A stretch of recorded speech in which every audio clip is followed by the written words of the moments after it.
Peter, Combo Fiend Rose is here to talk to you about M. Bison in Ultra Street Fighter 4.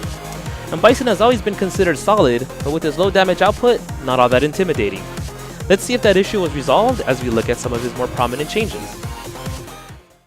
M. Bison's ground game is pretty strong, but due to him being a charge character, players had to use many attacks before his specials, reducing his overall combo damage, or skip using his special moves altogether to maximize damage.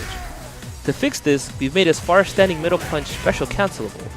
This will now give players the ability to tack on more damage while still being able to integrate his special moves into the combos. Bison's anti-air capabilities don't normally allow him to do all that much damage outside of his ultra. In an effort to increase his output slightly, the juggle on the second hit has been increased. This will now allow him to follow up with a Psycho Crusher or any other crazy things Bison players can come up with. Against certain projectile characters, Bison was at such a severe disadvantage that players felt that they lost the match at the selection screen. To help with that, the projectile invincibility on his EX knee press has been increased so that he's not as helpless in the projectile battle.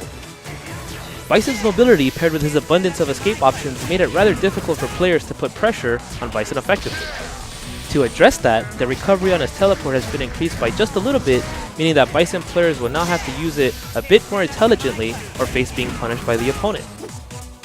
Ever since Psycho Punisher was changed from a quarter circle motion to a charge motion, the effectiveness of the Ultra has decreased greatly. In an effort to make it more usable once again, yet not overly abusable, the total charge time has been reduced. This means players who make the proper read will once again be rewarded greatly when using this Ultra. Bison has definitely improved overall.